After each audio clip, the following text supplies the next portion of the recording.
It's Kevin Kietzman Uncanceled on 95.7 FM, KCMO Talk Radio. Good morning, Kansas City. Welcome to Uncanceled on KCMO Talk Radio 95.7 FM. I'm your teenage host, Kevin Kietzman. On this Friday morning, I feel like a teenager. I will explain all of that in mere moments, as we've got a great show, I think, lined up for you today. We're going to play an unbelievable audio clip here in the first segment that I think many of you are really, really going to enjoy, and I promise it's something you've never heard before. You've never heard it. I promise. You're going to hear something you've never heard before, and you're going to rate it at least 9 on a scale to 10. You're going to like this one a lot. We will also get into Donald Trump's executive order defunding NPR and PBS, something I've been calling for 40 years. If I had $1 for every argument I had in the newsrooms when I was in television or at the sports radio station, there's no arguing here. We're all in agreement. But everywhere else I've ever worked, we argued about this. Why does the government fund broadcasting? Oh, don't take Sesame Street away. If Sesame Street can survive on its own, it can be on ABC or CBS. Or if PBS can make it on its own without hundreds of millions of dollars a year from the federal government, then they will survive. That's the way it works in a capitalist society. Indeed, that's the case. We'll also talk a little bit about the new stadium in Washington, D.C. that they're building for the NFL team there and what it means in Kansas City for the Chiefs. There's a story today at beaconnews.com that paints a very bleak picture for Jackson County. In fact, one lawmaker in Jeff City says Jackson County is pretty much dead. He's putting a fork in the Chiefs at Arrowhead Stadium. It looks like that is coming to an end, and we'll talk about that coming up in the next half hour. And, of course, we'll check in with Mark on the amazing Royals, who've won 9 out of 10. We'll do that in the final segment today. We start with last night in Alabama. Donald Trump gave the commencement speech, essentially, at the University of Alabama. Nick Saban, the legendary football coach, introduced him. Saban came out, told a great story. The theme, of course, at graduations is young people and America's future. And Saban came out and told the story of when they visited the White House during Trump 45. They'd won the national title, and Trump said, do you want to bring a couple of select players into the Oval Office? And Saban's like, yeah. And he brought in his team captains. And one of the team captains stood there and said, Mr. President, what does that red button do? Is that how you launch missiles? And Trump turned to the team captain, the Alabama Crimson Tide, and said, push it and find out. And they all stepped back away from the desk, apparently, like, whoa, what's going on here? And they chatted for a few minutes. And finally, the captain at that point said, are you serious? I can push that. And Trump said, yeah, go ahead and push it. Find out what happens. And he pushed it. And, of course, it was now famous Diet Coke button. And just moments later, a lady brought a Diet Coke in for the president on a platter, on a silver platter. They brought in a can of Diet Coke because, of course, they did.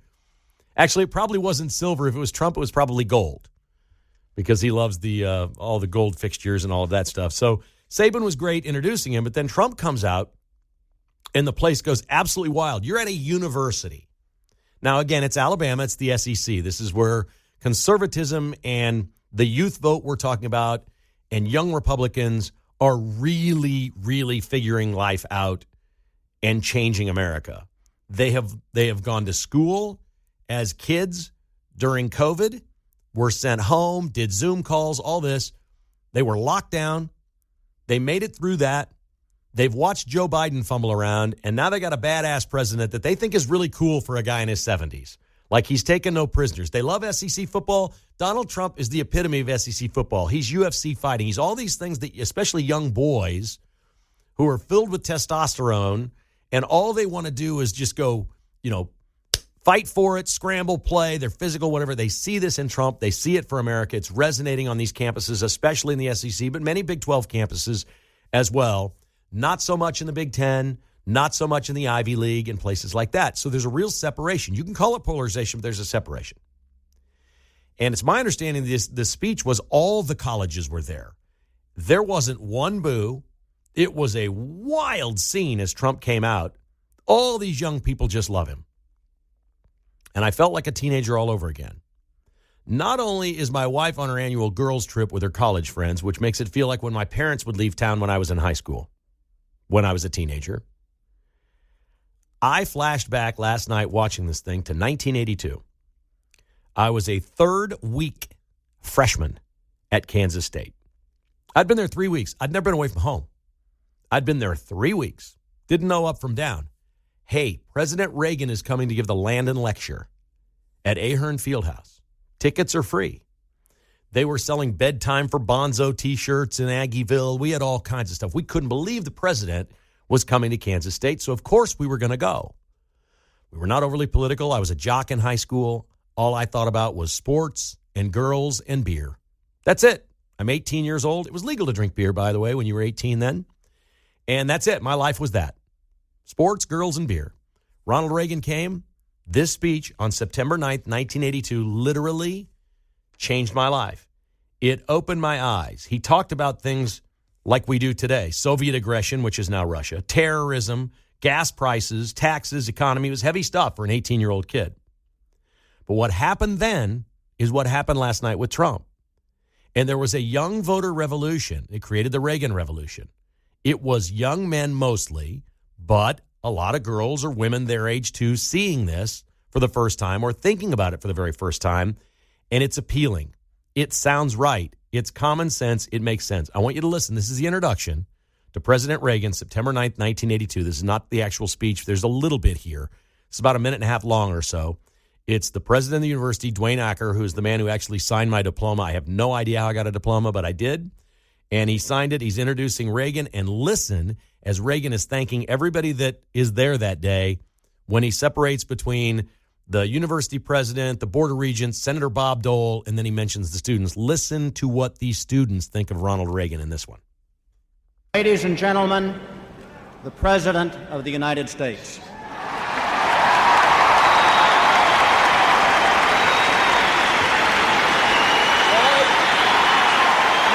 Thank you very much. Thank you very much.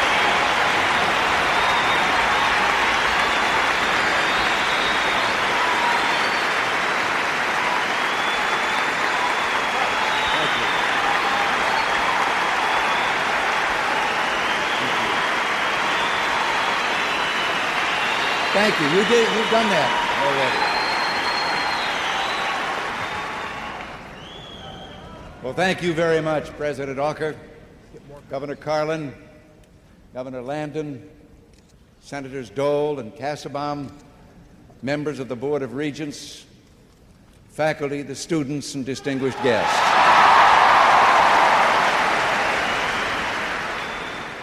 It's a special pleasure to be with you today. Wonderful to be back home on the range. You know, sometimes living in that big White House in Washington can leave you feeling a little fenced in and isolated. But there is a tonic. Visit a state where tall wheat and prairie grass reach toward a wide open sky. Be with people who are keeping our frontier spirit alive, people who work the soil but who still have time to dream beyond the farthest stars. Here in the heartland of America lives the hope of the world. And here, words like entrepreneur, self-reliance, personal initiative, and, yes, generosity describe everyday facts of life.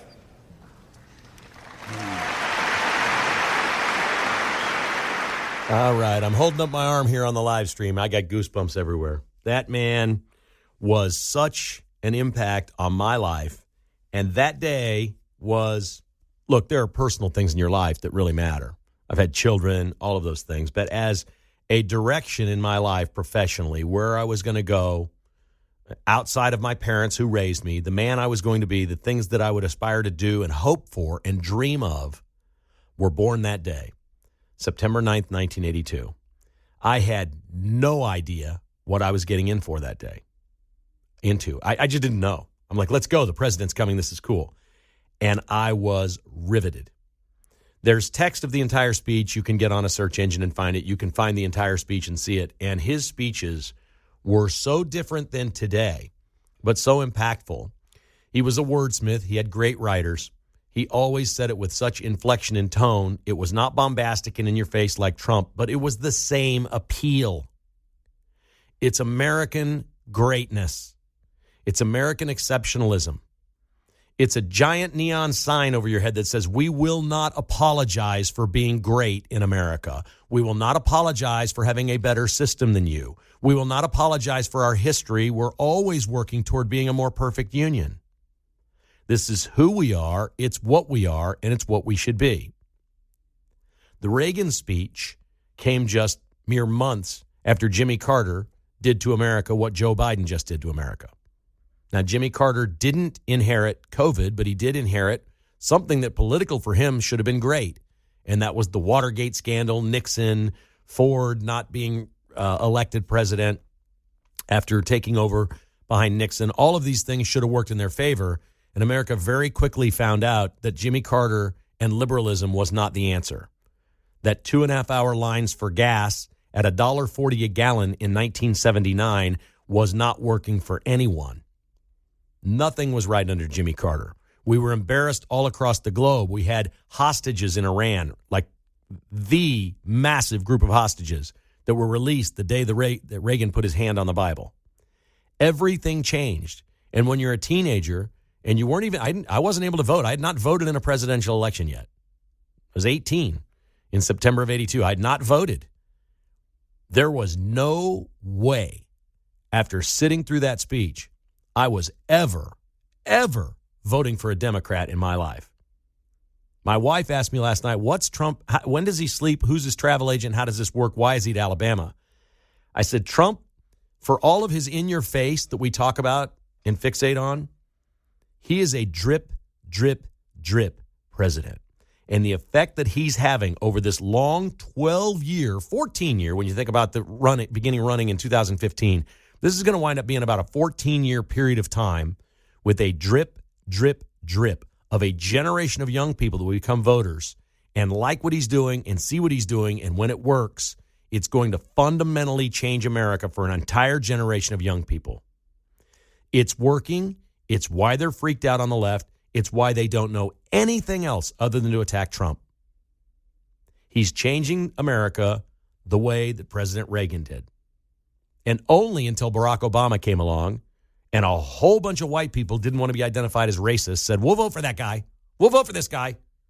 We'll vote for him. Don't call me a racist. I'll vote for him. America's relearning the lesson, and Trump is there for us. It is identical. And the place you go is college campuses.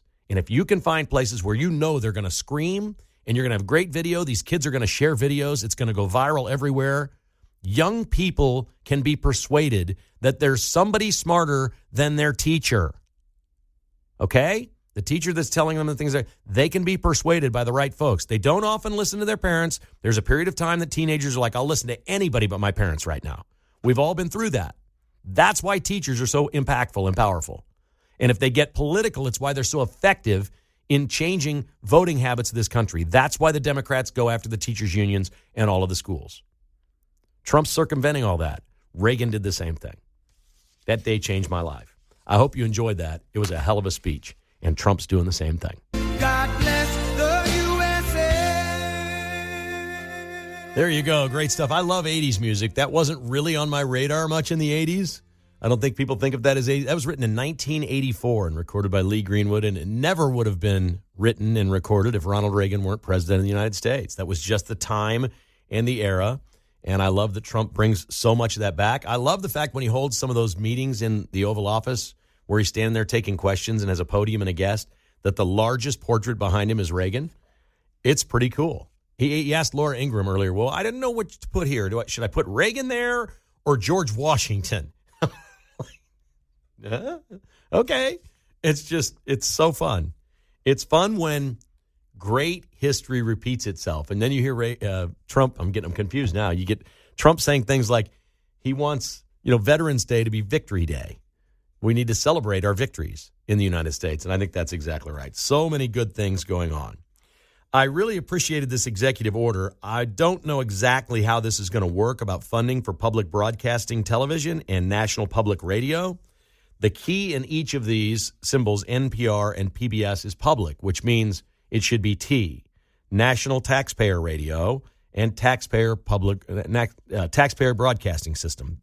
It's just your money. Here's how dishonest these people are. We know that there are literally no conservatives working at either place. They're completely stacked with liberals, and they receive grant money. This thing is so dishonest. It's so dishonest. National Public Radio lists $388 million in total assets. They had an operating budget last year of $98.5 million. So nearly $100 million a year to operate a radio network of stations. They're KCURs here in Kansas City. They're all these different stations around the country. On their tax return, this is unbelievable. Doge has found this, and this is what's got Trump mad. NPR lists $40,000 from United States taxpayers. It's $100 million a year to operate the thing. Only $40,000 of it's your tax dollars. Nobody believes that. $98.5 million in grants? Well, what are the grants? Maybe we should stop the grants. Trump also is talking about shutting off Harvard's grant money.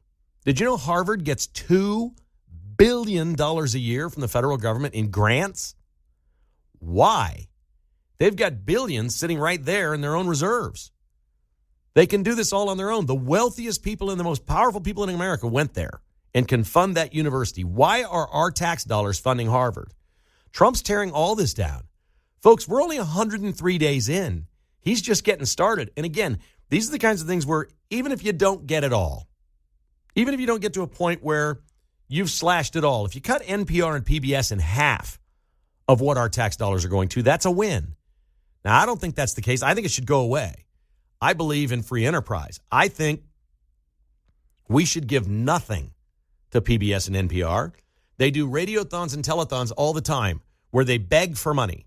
I can't tell you the number of times I've been asked through the years to go do the telethon at PBS and help them raise money, and I've respectfully declined. I don't believe in it. I've made enemies, and not enemies. I've had disagreements with people in the workplace my entire career saying, I don't see them as a competitor. There's a lot of radio stations in Kansas City we compete with. That isn't one of them. We're a commercial operation. If people don't listen to Uncanceled, I will get canceled. If sponsors don't support this show, the show will go away. If people don't like KCMO Talk Radio, it's gone. There's no grant program where the federal government's just giving money to Cumulus Media to keep this on the air. That doesn't exist. It has to operate in the real world space and be profitable, or it does not exist. And I don't know why we have broadcast outlets that are not under the same rules. If you're a liberal out there whining about Sesame Street going away or News Hour or whatever, here's the bottom line. When the grant money goes away, when the taxpayer money is gone, if the programming is really important, because here's what they like to say, the inner city kids that are poor and aren't in good homes, they rely on Sesame Street to learn how to read because we don't have public schools. They're relying on Sesame Street to learn how to read. They're also learning that this character's a little confused as to whether he's a boy or a girl. That's what's on Sesame Street these days. They don't care about reading. They want to push liberal agendas in all of this programming. If it will sustain itself without the government, without the taxpayers, it can do so. Take the money away. This is the easiest call ever, and this is something that Reagan should have done this. I've got very few criticisms of Reagan. He should have done this long time ago. We should not be having a discussion about public broadcasting. Now, if the government wants to take on the broadcasting and go, let's say 24 hours a day, we're going to go every other hour. We're going to let the Democrats control an hour and then the Republicans control an hour or blocks of programming, and it's all equal. We can have that discussion, but that's not what this is. There's no equal time. There is no fair play. I don't even think C-SPAN is fair, for crying out loud. They're fairer, but I wouldn't consider them to be fair on all of this. These numbers are just astounding. They paid $5 million at NPR last year to their officers. You know what officers are? That's the board members. Every single one of them's a liberal. $5 million they got for sitting on a board. The CEO of NPR last year made $1.2 million from taxpayers, from grants. This is absurd. It's an arm of the Democrat Party through a broadcasting network all across the country that's over the airwaves. Anybody can pick it up. You don't need a subscription. You don't need to stream it. A $2 little antenna on your television or any radio will pick it up. It's everywhere. It's the most accessible broadcasting available in the United States. It's paid for with your money, and it's all liberal. Trump is on it. Finally, we're going to do something about this. I hope they can do it by cutting off these grants. Let's go. And this weekend, I am a teenager all over again. I'm listening to Reagan clips from the 80s. My wife's out of town with her girlfriends from college. I feel like my parents just left for the weekend, man. I'm going to have a house party. Kietzman's going to, watch out, Lenexa. Kietzman's going to have a house party. We're running wild this weekend. I do just feel great today. I just feel great. You just, some days you just feel better than others. I just feel great today. I know it's a little cloudy outside or whatever. It is all good. And this next story we'll talk about is, it's from the Beacon. It's beaconnews.com is the website. And they've written a story there that's very dire for Jackson County, Missouri, and the possibility of retaining either the Chiefs or the Royals. And they use as the example the Washington Commanders in Washington, D.C., that you've heard this week that the Commanders are getting a new stadium where the old RFK Stadium was. It's going to cost $3.7 billion. 3.7. Washington, D.C. is kicking in 1.1. Well, I just assume that's our money, right? If D.C.'s kicking it in, D.C.'s putting in $1.1 billion. A nice kiss to a football team. Here, you got $1 billion. Go build yourself a stadium. But they're going to spend 3.7. It's going to be epic. They're going to build something spectacular in D.C. You can bet on that. But run the numbers on that. What is that? About 25% of not 25, about 28, 29% of the project will be paid for with public financing. And it sounds like the rest of it is going to be up to the football team to figure out. The Chiefs have a chance to move to Kansas and get 70% of their stadium paid for with public financing. The Royals have the same offer. The Royals don't want to go to Kansas. The Chiefs don't care. They just want the best financial arrangement. It does not matter where their stadium is. It doesn't need to be downtown. It certainly has no place downtown. The Chiefs are a destination 10 times a year. They could host a Super Bowl, Final Fours, everything else. I think this is like, I'm trying not to handicap or whatever, but you know where, if you listen to the show, you know where I've been going with this. They have all this land they've got contracts on. In this story, something really interesting is reported. There's a representative from Kansas City, state representative, Mark Sharp, who says it's dysfunction that has kicked Jackson County to the curb, and he blames Republicans, which I think is kind of interesting. I'm not sure what the Republican dysfunction in Jackson County is that has caused the Chiefs and Royals to run a different direction. The tone of the story is Jackson County is cooked. John Patterson, the Speaker of the House in Jeff City, says the only thing that's even being considered in Jeff City right now is Clay County potentially having the Royals, that there is nothing. But hidden in this story, this Mark Sharp and the writer, I've not seen this anywhere else, say that the Chiefs have a deadline of June 20th. So apparently they've told, according to this story, they've told Jackson County, if you want us to remodel Arrowhead Stadium and stay here, June 20th is your deadline. We need to see the proposal. We need to see the money and what your plan is. June 20th, that's 6 weeks from now, is your deadline. And that makes sense because the Star bonds in Kansas sunset on June 30th. The last thing Kansas politicians should do is extend the Star bonds. If they're set to sunset, let them. You've been sitting around playing it quietly, playing it professionally, keeping things in-house, doing all your due diligence. Kansas has done a great job with the Chiefs, probably the Royals, but certainly the Chiefs. And you've stayed out of the fray. You haven't failed to vote. You haven't embarrassed the team. You haven't done any of those things. You're telling them you'll pay for 70% of everything if they just come over and do their thing. You're willing to work with them, make it all happen. And they've, for almost 3 years now, known that the offer is good until June 30th of this year. Well, this guy, Mark Sharp, who I don't know, I assume he's a Democrat because he's blaming Republicans, isn't really smart because he says, this isn't very fair. It seems rough what the Chiefs are doing. Putting a deadline on Jackson County is, quote, a slap in the face to Jackson County. You don't slap somebody in the face After 3 years, you walk away. A slap in the face is when you first meet somebody, they hate you. They throw your drink in your face. They slap you. No, this dance has been going on forever. Okay? The Chiefs are walking away. That's way different than a slap in the face. This is no deadline. June 20th is something. This is interesting reporting. It's new news. I like this. So we know the Chiefs have told Jackson County, we need to see something by June 20th or we're out of here.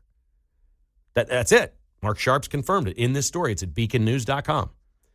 So that is great new information, but that's no deadline. They had to know the Star Bonds expire on June 30th. What's a reasonable date? Well, you know what? We'll let you go to within 10 days of the people we're going to be dancing with, because then we got to sign some papers by June 30th. There were like legal documents we'll have to be signed to.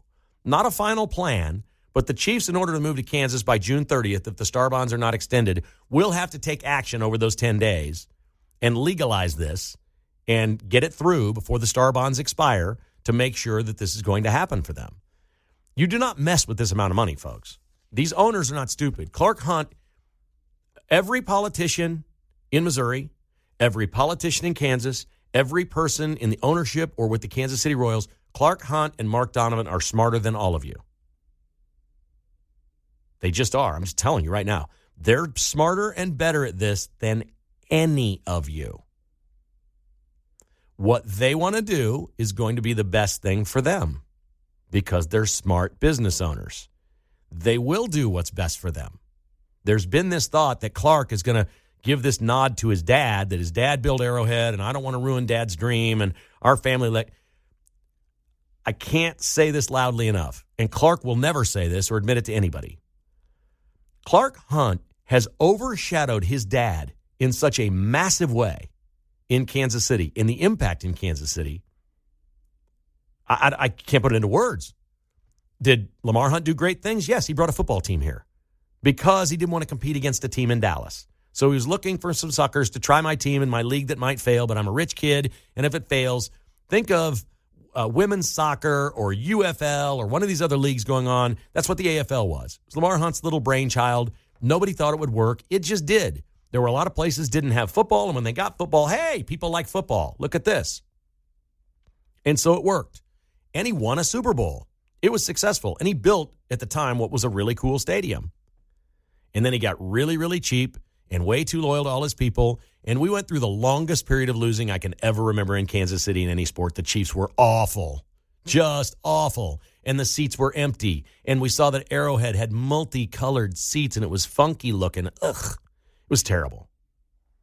They got a little bit better under Carl Peterson. They had some decent years. The Chiefs were never a threat to win the Super Bowl, really. And along comes Clark. And Clark is not cheap. And he has run this thing. He's run it really, really, really well. He certainly made a lot of money for himself and his siblings, but he's done great things for Kansas City. They're involved in real estate. They're involved in many businesses. They were instrumental in bringing the World Cup, if that's your thing. This man is, even though he doesn't live here, he's still in Dallas, is involved in Kansas City like not. I can easily say Clark Hunt's the most powerful person in Kansas City. I have no problem with that. It's just, I think that's the case. If Clark calls and asks for something, you do it. That's it. Anybody in this city, and everybody knows it. So they're going to do what's best for them, and this is not, Representative Sharp, a slap in the face to Jackson County. Jackson County failed to vote. They've dragged their feet. I think renovating Arrowhead is the worst idea I've ever heard. That's just me personally. A lot of you love the idea. I think trying to put a dome on a 50-some-year-old stadium is crazy. And talking about building some restaurants or things around something that's sat there and been under construction for 55-plus years, and nothing's been built there. In fact, only thing that's happened is things have gone out of business around those stadiums, is terrible business. And if I think that's bad business, and I'm just a mom-and-pop business owner, okay? Our little podcast has 2 employees, me and my wife. That's it. It's the 2 of us. Imagine what somebody who really knows how to run a business like Clark Hunt thinks. Well, yeah, the Denny's burned down over there, and it's just sitting there dilapidated. The hotel is empty, by the way. There's plywood up on windows at the hotel across the street. It's bad. There's no development going there. We're going to look back and laugh that we ever thought the Chiefs were going to stay at Arrowhead. We will laugh at this. And for this guy to say it's a slap in the face, that they've been given a deadline of June 20th. It's been almost 3 years. We're tired of this. Kansas Cityans are exhausted by this. You may be changing the channel right now because I'm talking about this. But the point is, the Commanders are building a $3.7 billion stadium. I think if the Chiefs build, it's going to come in at 3. It's going to be over 3. I think it's going to be 3+. But it doesn't matter. The more they spend, the more Kansas pays for. It doesn't cost. It still just costs Clark Hunt 30%. What are the Commanders paying here? They're paying about 70%. It's inverted. It's just about the opposite. 70-30, 30-70. Sounds like the Chiefs have a better plan and a better offer on the table. It's really, really a stark contrast. And I would guide you to beaconnews.com to check this out and read about it, because I'd not heard of the June 20th deadline. But it sounds like this man in Jeff City is saying the Chiefs have told Jackson County you have until June 20th and you are done. You're done. June 20th is your deadline. You're done. There better be something really concrete that makes us think we want to stay, or it's all over. We're not talking about a remodel of Arrowhead ever again, and we are moving on. And I think within days, or if not at that time, we will find that they're moving to Kansas City, Kansas. This is yet another sign that they're ready to move across the state line, as we've reported here on many different occasions. Mark, am I actually on time today? I think I've hit all the times just about right. Is that correct? Yeah. This is amazing. I have a tendency to go long in a couple of segments, don't I? Occasionally. Who's the worst? Who's the worst you ever worked with going long? Oh man, I mean, I hate to say it, he might be listening right now, but Chris Stigall. He went long all the time. Stigall goes long all the time. I love it. He always had some nice interviews, and he would go, a little bit long with the interviews, which happens. But if they're good interviews, you just keep rolling with it. I used to be the worst. Because I was kind of in charge over at the other place. I was like, what are they going to do? Yeah, what are they going to do? What are you going to do? I did a segment one time at the top of the hour that didn't end until 42. That's pretty long. That's pretty long. I don't remember what it was about, but it was wild. We used to do crazy stuff like that. But anyway. Okay, buddy, I'm going to do this one first before we get to your Royals on a tear. This story caught my eye today, and it just reminds us of how crazy we were during COVID. This is in Spain. Look, I don't want this ever to happen to any kids, but in a weird sort of way, I wish this was actually here somewhere in America where we could point to some American that's this crazy. Authorities in Spain rescued 3 children from a home, 2 8-year-old twins and a 10-year-old that have been locked down since COVID by their creepy parents. When they finally rescued the kids and got them outside, authorities said the kids looked around and took giant, deep breaths of fresh air like they'd never been outside in their lives. You have an 8-year-old that's been locked down in the house for 5 years and not been outside. This is unbelievable. It started during COVID because why? Because they allowed you to lock your kids down. And when you're a creepy, crazy parent, and you want to lock your kids down, and they've told you it's okay, you just don't stop after COVID. Can you imagine what the rest of their lives are going to be like? They've been separated from their parents. That's obviously child abuse. So they've been separated by authorities. This is going to be really difficult, Mark. You're a parent, these 3 kids. I can't even imagine what these are the formative ages, man. Kids got to be outside. They got to be playing. They got to be running. They got to be laughing. I can't even imagine the harm they've done to these kids. Yeah, that's crazy. I can't believe that would happen. You said maybe somewhere in the U.S., maybe somewhere deep inside California you could find a story like this, but maybe not. It's just such a sad thing. All right, your Kansas City Royals, Mark. You and I have had this thing going now for a couple of weeks. We were kind of in agreement that this team wasn't very good and they were in trouble and we were both scared to death. And only my mom was like, they're going to be fine, Kevin. Now, they've had seasons where they've lost 106 games, and in September, she still thought they'd get hot and make it respectable, okay? And many years they did. Yeah, good Septembers, yeah. And she'd be happy. She'd be like, she's the first one to say, great September, we're going to be good next year. Like yep. My mom, yes. Well, this time she was right. I said, Mom, they're just not hitting. This doesn't look right. I don't know, man.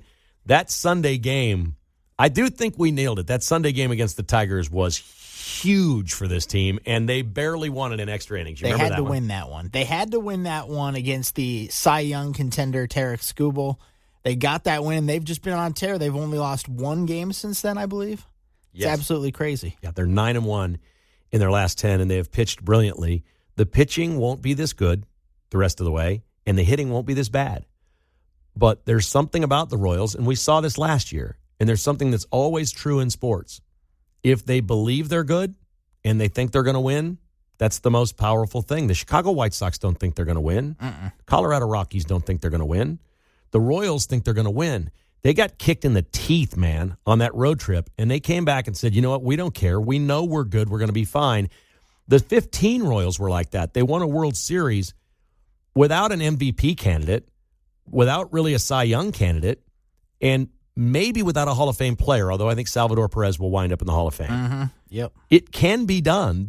The power of believing and the power of confidence is real, and I think I see a difference this year from last year. I think Bobby Witt's the guy fueling it now. I think this team has transitioned from Salvi being the leader to Bobby Witt. Do you believe that, or do you think Salvi's still the man? I do believe that. I think Salvi's still the captain, but Bobby is the guy that now on the field, he might not be the vocal guy, but on the field, you see what he does every day. He's making crazy plays. He's getting a hit in every game. 21 straight games, 22 now. 22 straight games. So, yeah, Bobby Witt Jr. is now the man. He's going to be in the MVP conversation every year. Judge, obviously, is absolutely insane, but he'll be in the top 3, it seems like, every year the rest of his career, as long as I'm concerned. What if I told you I thought Bobby Witt was better at baseball than Patrick Mahomes is football? I don't think that's a crazy statement. Here's why. One baseball player cannot impact a game like a quarterback can in the NFL. Yep, that's true. And Mahomes has got people around him and a coach and an offensive system that have made it absolutely perfect for him, and that's not taking one thing away from Patrick Mahomes. But the impact that Bobby Witt has on a baseball team is ridiculous. It's everything, just like you said, everything that he does. When I saw him during this last home winning streak, after Freddie Fermin had that one big game and they're interviewing Freddie Fermin, it was a cold night. It was extra innings. And Bobby Witt went up, and it was on social media. It wasn't live on television. Right before he did the interview with Joel Goldberg on the field, Bobby Witt didn't dump the Gatorade bucket on him. He walked out of the dugout up to Fermin and told him in his ear, he said, don't forget to thank the fans for staying. Thank them for being here for us. That's a leader. I think behind the scenes, Bobby Witt's running this team. Yeah, that's huge. And he gets it. You can tell he just gets it. He totally gets it. I love the guy. Oh, okay, we did this big thing about CBS News. We've been talking about CBS News. 60 Minutes lost their executive producer. They've been whining that, oh, no, Paramount's running us, and they want us to be fair. Donald Trump has a $20 billion lawsuit against CBS for what? A 60 Minutes episode that involved Kamala Harris, right? Remember what they did there? They selectively edited Kamala Harris. Mm-hmm. It was fake news. It was the absolute definition of fake news. So what did we learn this week about 60 Minutes and the lawsuit case? They get an Emmy nomination for that interview. You can't make this up. The Emmys are so stacked. The Emmys they've nominated the CBS episode with Kamala Harris and the interview that they're being sued for $20 billion, and now they're getting ready to settle and lose with the President of the United States as the beacon of great television, the Emmy Award. That's insane. That's absolutely crazy. It is completely crazy. And I'm not sure that I even understand media or journalism anymore. We know all these award shows are far left. They've turned far left. They've killed their ratings. Everything that goes left goes down in media. It does. They lose subscribers. They lose ratings. They lose viewers. They lose advertisers. I don't understand it. The next big thing they're talking about is Hollywood is done. That Hollywood is moving to Las Vegas. They're all moving to Nevada. They're personally moving to Nevada to avoid taxes, but the film industry is leaving California. They're starting to build studios. Sony Pictures is building massive studios in the desert of Las Vegas to film movies there instead of California because the economy and the taxes. Oh, boo-hoo for Hollywood. Everyone have a great weekend. Pray for me and hope that I survive with my wife gone all weekend. We'll be back Monday here on Uncanceled on KCMO Talk Radio.